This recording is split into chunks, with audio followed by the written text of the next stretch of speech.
Hello and welcome to another conversation on politics on Sunday. I am Femi Akonde. Today our conversation will center on governance and the journey to the 2023 general election. And my guest today is the national chairman of the Social Democratic Party, Alhaji Shehu Gabam. Welcome to the program, sir. A great pleasure. Thank you once again. Yes, your party, let's start with your party, the Social Democratic Party, SDP. It has been around for a while now and has participated in several elections, even right from 1993, where your party won that majority vote in the popular vote in that election, but unfortunately it was annulled. Now, in the recent past, a lot of people, not many people would say or see your party as that credible alternative to the APC and the PDP, and that is not disparaging your presidential candidate and all of that, but some Nigerians are saying we need to see another party step up to give us that alternative to the APC and PDP who have dominated the political scene for so long. Why does it seem like your party has not been able to step up to the plate in that regard? I think that is the media assessment, but what is on ground is different from what the media are saying. And you know, media have a fixation surrounding APC and PDP.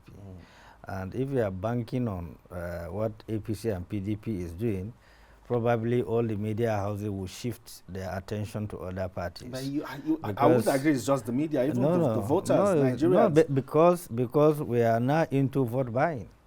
And those who have the purchasing power are the two parties, PDP and APC. But in terms of credibility, in terms of performance, in terms of what we have did, in terms of looking at the party that have no governors, have no senators, have structure in every state of the federation, and in a party that have complied with all the processes of the new Electoral Act, we have not been found wanting in any way at all by INEC. Go and check the two parties, what they are going through with the INEC, violated a lot of processes. So, and the party that have conducted the entire primaries nationwide, we fielded from the State Assembly to House of Reps, to Senate, to President, all we have fielded it up. We are now doing the last replacement where necessary in states, because that is what is ongoing now, either governor or deputy governor or state assembly. We are on it right now. That is the final phase. We are submitting INEC nomination forms, almost at the conclusive stage. So every stage of operation, guided by law, we have complied with it. You know, yes, we are coming from this background, and part of the reason why we left PDP is simply because we want to provide a new platform where people can have a sense of belonging. In this same SDP that we are running today, people with disability pay 0 kobo for their form and for the expression of interest. Women pay only expression of interest. The cost of the form is 0%. Youth pay 50% of the total cost. Total, 50%. So we saw that in APC and PDP. Does that mean they copied it? We started it. They copied it from us. We announced it. We started it. And that is why in the last presidential election, we have 2 women who participated in the presidential election. You know, so we tried to remodel the system. And we did not go for revenue generation as a party. We went after quality. That is why in all the crisis or litigation areas, you hardly find SDP there. We navigated through, because I knew out of experience that 2023 would be about litigation. And I was vindicated, because INEC recent press releases suggested that over 1 million litigation spending. But we are not part of it, because in virtually every state, in virtually every position, we went for quality person. We did not bring in people into one position to be fighting and going to court challenging the processes. Why is it difficult for political parties to avoid these pitfalls? Because most of them goes for revenue. Even the ruling party that have the avalanche of funds from the governors, from all the political appointees, Senate, House of Reps, you know, they have the avalanche of funds. But they are not doing the right thing. Because for me to have a government, for me, for my party to produce the president of Nigeria, there are things that I shouldn't go into.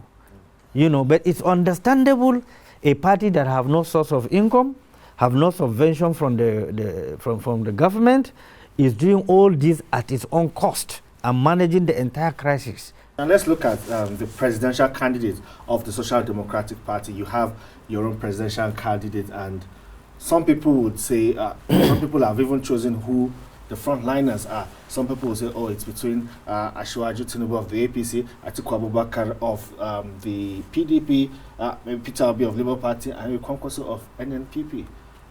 Yes. Where does that leave again, take the history. PDP ruled for 16 years. In less than 1 year or 6-7 months, another party packaged itself and defeated PDP. PDP was flatly defeated. True. That's one. Atiku ran for presidency, perpetual or a permanent runner for presidency. He has not won the election. Bola is his first time to run for presidency. So you can't talk much about him. The only record you can speak about him was the former governor of Lagos. He was once a senator under SDP. Yeah, so that's it. He has been an activist. That's the background you can talk about. Peter Obi was a product of court to be governor of Anambra State. And of course, during the last presidential district, Atiku picked him as his running mate. That is the background you can talk about.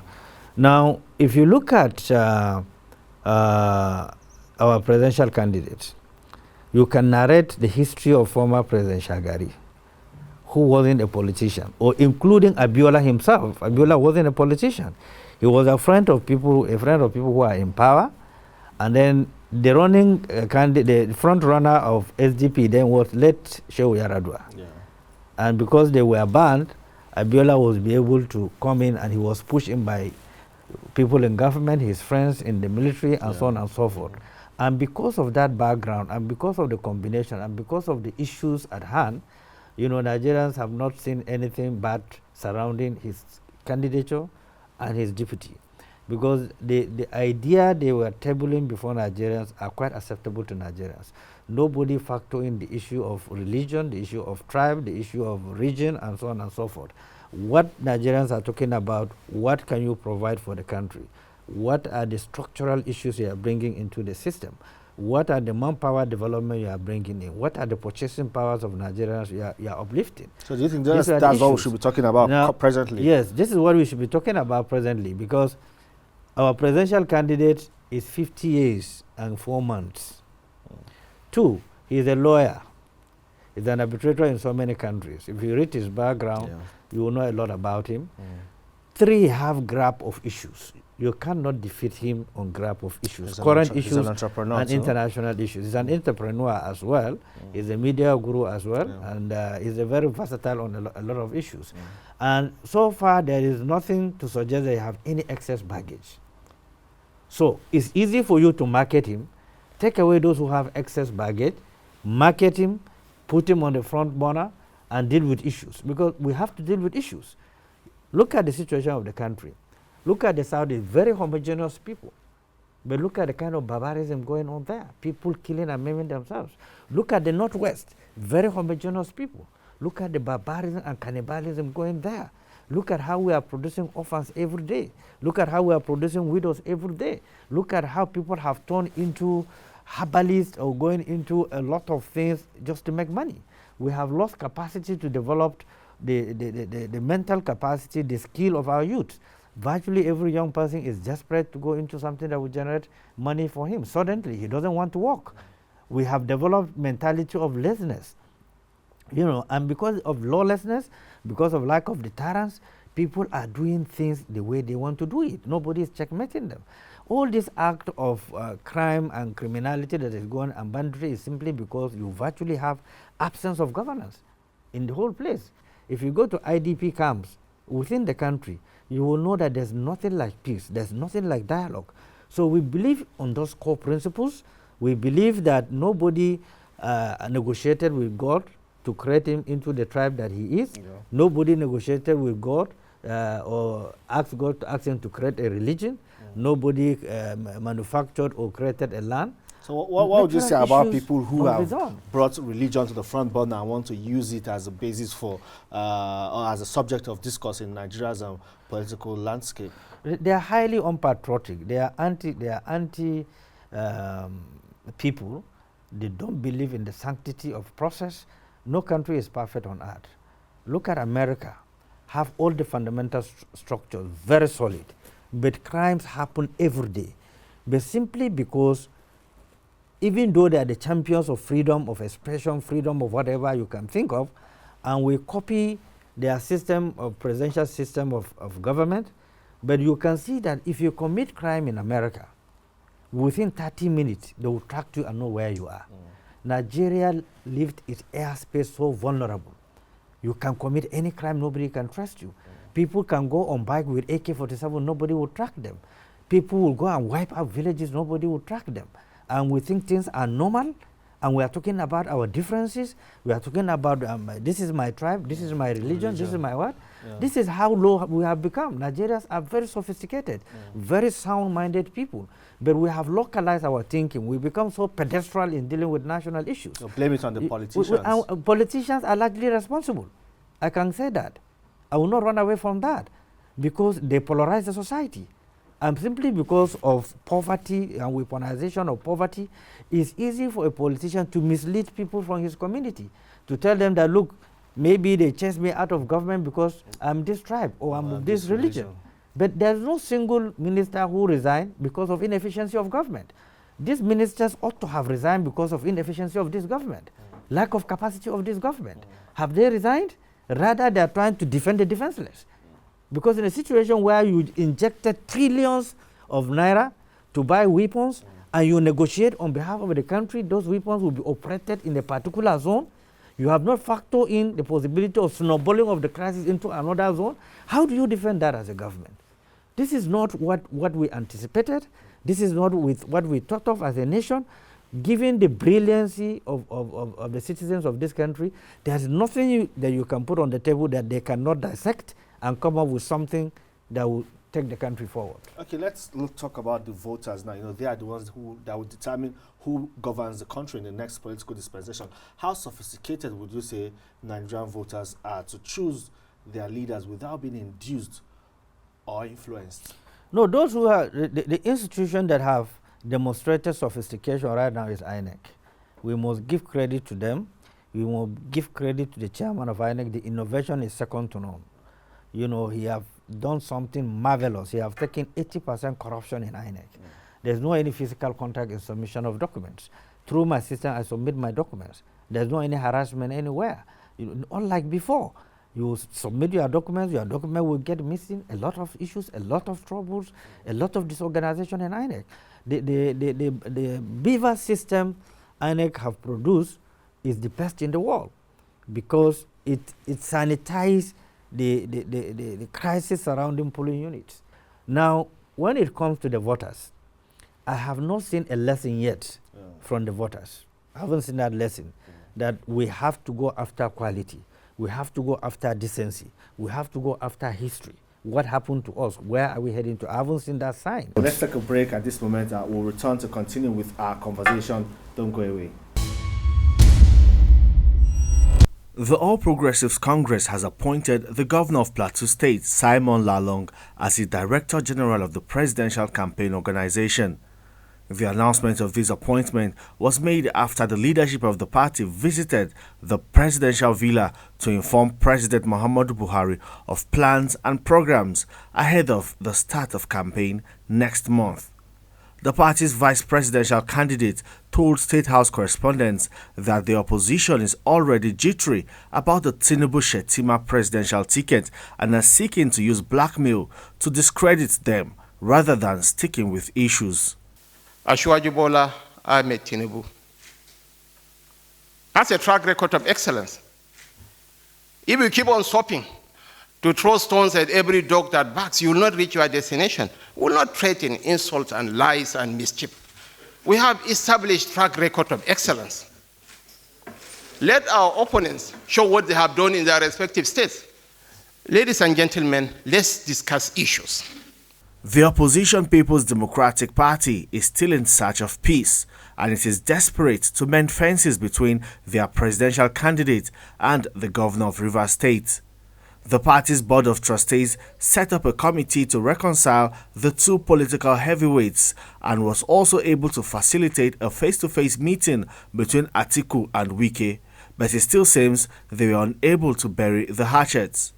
People living with disability who are members of the All Progressives Congress held a national summit where they resolved to set up an all-inclusive campaign structure at polling units level to swing the 25 million votes of PWDs in favor of Asiwaju Tinubu in next year's general election. They also demand that their members should be involved in all campaigns of the party at all levels. The leadership of the Senate came face-to-face with service chiefs and the Inspector General of Police to talk about ways of ending the rising insecurity. President of the Senate acknowledged that insecurity has worsened and has negatively affected the country's economy. We had hoped that by this time, the security situation of Nigeria would have been far better, and Nigeria would have made more progress, not only in the area of security, but in the area of our economy, which is tied to the security situation again. Welcome back. We're still having our conversation with Alhaji Shehu Gabam. Let me say something. Whoever becomes the president in 2023, one of the first things he will have to deal with will be security. Absolutely. Yes. Absolutely. But now, what is the problem? Is it a lack of political will or an unwillingness on the part of security agencies to discharge their duty? Because, you know, the Minister of Interior once said after the Kuje attack that they had sufficient intelligence. It was just a lack of will to act on the part of the security agencies.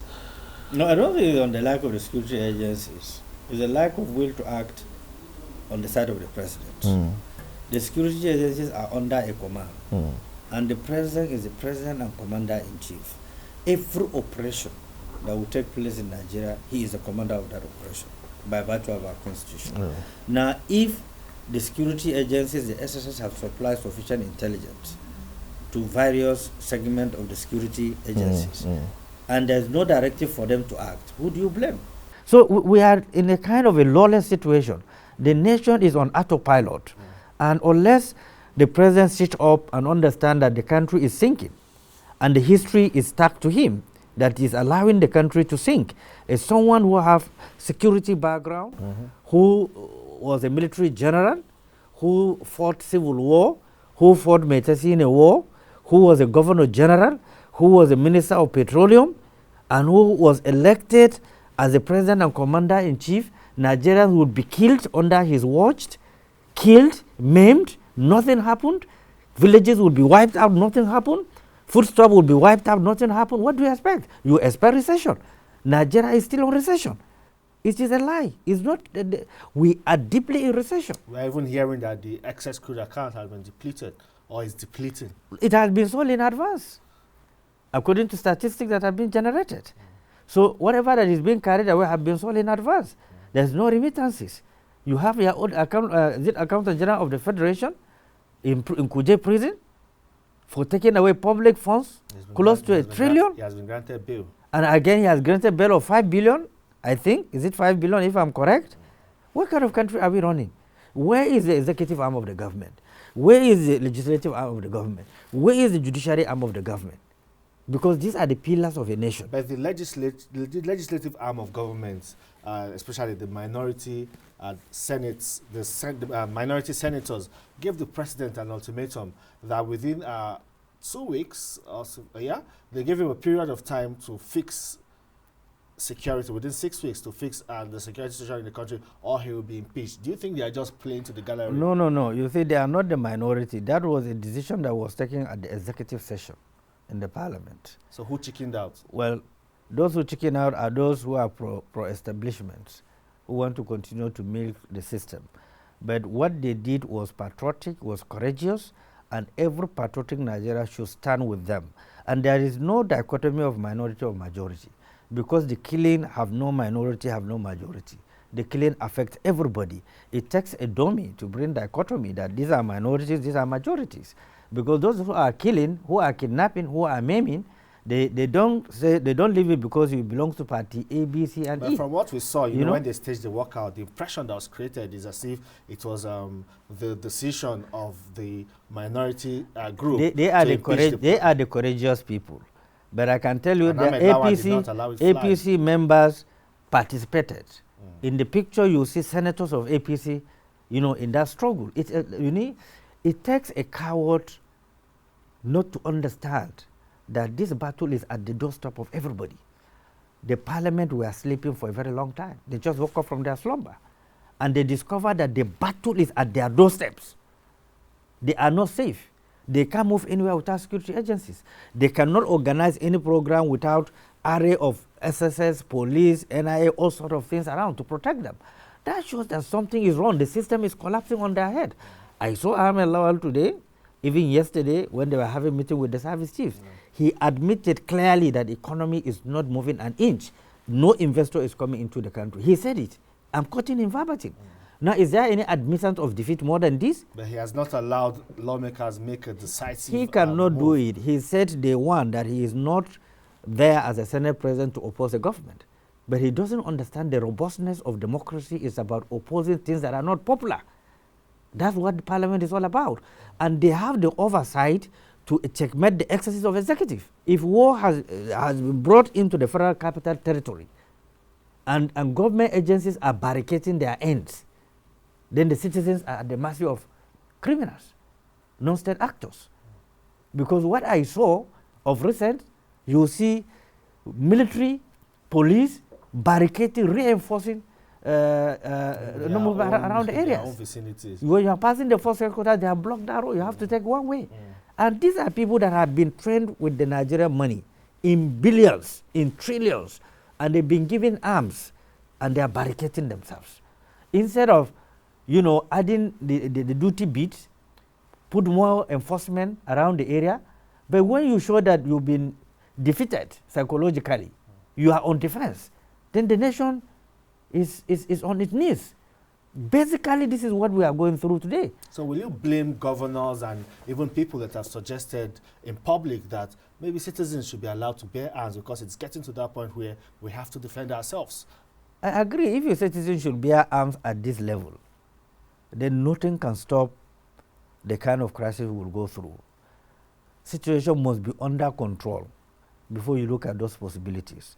It's just like when people were pushing for state police. These are states that cannot pay salaries. They cannot pay retirees that have served the country or the state for all their adulthood. They can't pay them. Now, if you create state police, which will be the responsibility of the states to arm the state police, to buy operational vehicles for them, to buy gadgets for them, to buy weapons for them, how are they going to run it? And that is why we say, no, that is not the conversation. The conversation is simple.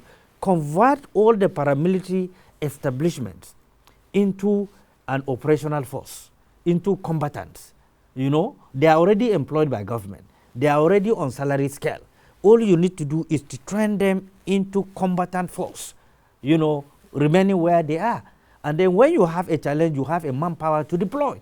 Because if you create state police, you paralyze the whole system.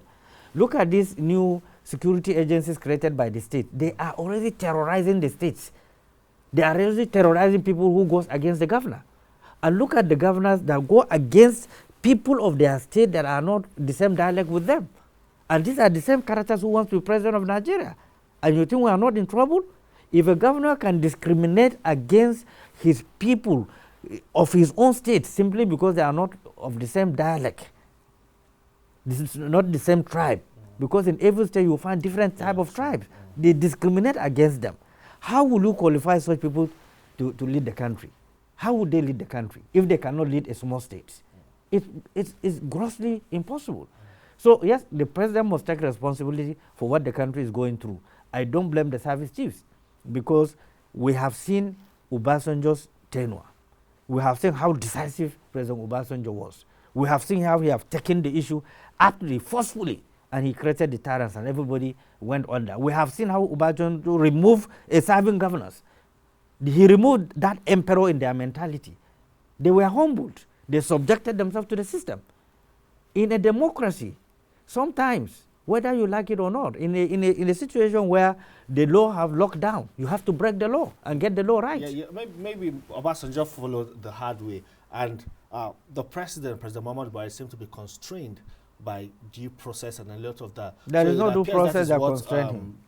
There is no single due process that constrains him. It's simply because the corruption is worse than ever in the history of Nigeria. Under the present administration. Under this administration, we know people before appointed ministers or aides of the president. They cannot afford to buy fuel constantly in their cars. Today, in their millions or billions. Where do they got it from? Where do they got it from? The records are there. We have seen the racketeering and profiteering of our naira and dollars. How does it happen? And happy the president have said that simply because the political environment is very hostile. Under his leadership, people are moving out. So who is indicting who? The president have considered that the government is incapable of handling the situation. And whether he was joking or not, he said he cannot wait to leave Villa. I'm not advising him to wait. I advise him to resign and leave, so that let's go through a transitional period headed by the vice president, because the laws are clear. If he's moving, the vice president will take over. The date for the 2023 election should remain sacrosanct. It should remain sacrosanct, but I don't know if really it's sacrosanct, given the level of insecurity that have ravaged the country. Take zone by zone.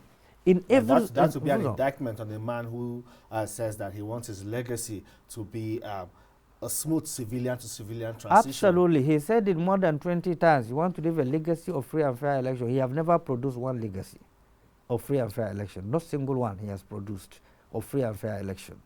Number two, if you take the Northwest, the only state that have relative stability, mark my word, is Kano and Jigawa in the entire Northwest.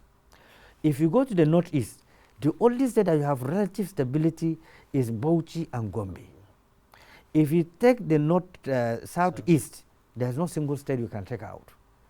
North Central, only place you can state that you can have relative stability is Kwara.